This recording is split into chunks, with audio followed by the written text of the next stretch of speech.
ஆரம்பிச்சோம். அப்ப மாண்புமிகு எடப்பாடியார் வந்து இந்த சாவோடாம அதே போல காவிரி தண்ணியே இல்ல. 35 லட்சம் ஏக்கர் சாகுபடி இடத்துல இன்னைக்கு ஒண்ணு இல்லாம வெந்து போயிருக்கோம். அன்றைக்கு கர்நாடகா தண்ணி உடனே அம்மா ஜெயலலிதா அம்மா வந்து போய் உண்ணாவிரதம் உட்கார்ந்தாங்க. எங்க அண்ணா சமாதியில உண்ணாவிரதம் உட்கார்ந்தாங்க. விவசாயிக்கு தண்ணீர் கிடைத்தது. இன்றைக்கு ஸ்டாலின் ஐயா போய் ஏதாவது பண்ணி அண்ணா பேசாம உட்கார்ந்துருக்காரு. காவிரி பிறந்ததுலேருந்து இங்க வரையும் மாதிரி ஆயிருக்கா காய்ஞ்சிருக்கா காவிரி? இந்த வருஷம் தான் அப்படி போயிடுச்சு. நான் 1 லட்சம் கோடி ரசீது சுப்ரீம் கோர்ட்ல போட்டேன். அரசு சப்போர்ட் பண்ணல. அதே போல டெல்லியிலே நாங்கள் 141 நாள் போராடிய பொழுது எங்கள் உரிமைக்காக பரஞ்சோதி ஐயா அவர் 70-80 லட்சத்துக்கு சாப்பாடு வாங்கி கொடுத்தாரு. வேற யாராவது கொடுத்துட்டாங்க சொல்லுங்க? கிடையாது. ஸ்டாலின் கொடுத்து அனுப்பிச்சாரு பொய் சொல்லுவாங்க. கனிமொழி கொடுத்துட்டு பொய் சொன்னாங்க.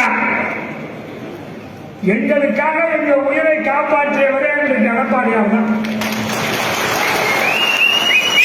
விவசாயிகள் என்றால் அடிமைகளாக பார்க்காமல் இந்த நாட்டினுடைய முதுகெலும்பு என்று கூறி நாங்கள் என்னென்ன கோரிக்கை வச்சோமோ அதெல்லாம் அவரால் செய்ய முடிஞ்சதெல்லாம் செஞ்சாரு. இந்த காஸ்ட் அண்ட் பிரைஸ் கமிஷன் டெல்லியில் இருக்கிறனால 2 மடங்கு லாபத்தின் விலையை அவர் கொடுக்க முடியாது. அது வந்து டெல்லியில தான் முடிவு பண்ணலாம். அதுக்கு முயற்சி பண்ணாரு. நிறைய பேர் பேச வேண்டி இருக்குது. அதே போல மனோகர் ஐயாவும் அந்த ஆத்திர விவசாயிக்கெல்லாம் உதவி பண்ணாரு. விவசாயிக்கு உதவி பண்ற இயக்கம் தான் அண்ணா திராவிட முன்னேற்ற கழகம். நம்புகிறோம். எங்களுக்கு வந்து இதுல வந்து இந்த 2 மடங்கு லாபத்தல் விலையை தருகிறேன் என்று சொன்னார்கள். அதை எங்களுக்கு கிடைக்கணும். 40 கிலோ நெல்லுக்கு என்ன விலை உரம் விற்குதோ அதே விலை உரத்தை எங்களுக்கு கொடுக்க சொல்லலாம். 60 வயதில் அனைத்து விவசாயிக்கு 5000 ரூபாய் கொடுக்கணும். அதே போல 1 லட்சம் கோழி இந்த கோதாவரி காவிரி இணைப்புக்கு ஐயா தங்கமணி ஐயா வந்து சொல்லிட்டு வந்தாங்க.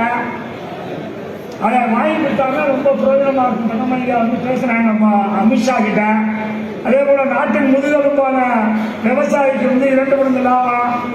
விவசாயிகளுக்கு பூச்சி மழை வெள்ளத்தால் வறட்சியால் வனவிலங்கால் பாதிக்கப்பட்டால் இன்சூரன்ஸ் கிடைக்க தனிநபர் இன்சூரன்ஸ் வேணும். அதை அரசாங்கமே எடுத்து நடத்தணும்.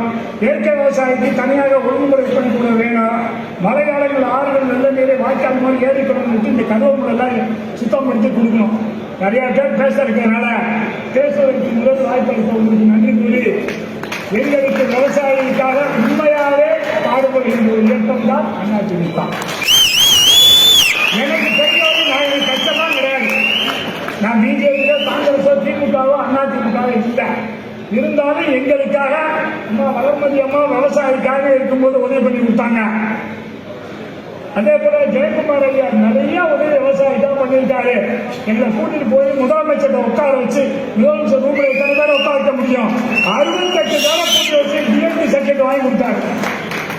மறக்கவே முடியாது என்பதை தெரிவித்துக் கொண்டு எங்களுக்கு பேசுவதற்கு வாய்ப்பளித்த அனைவருக்கும் நன்றி கூறி உடன்படிக்கிறேன். நன்றி, வணக்கம்.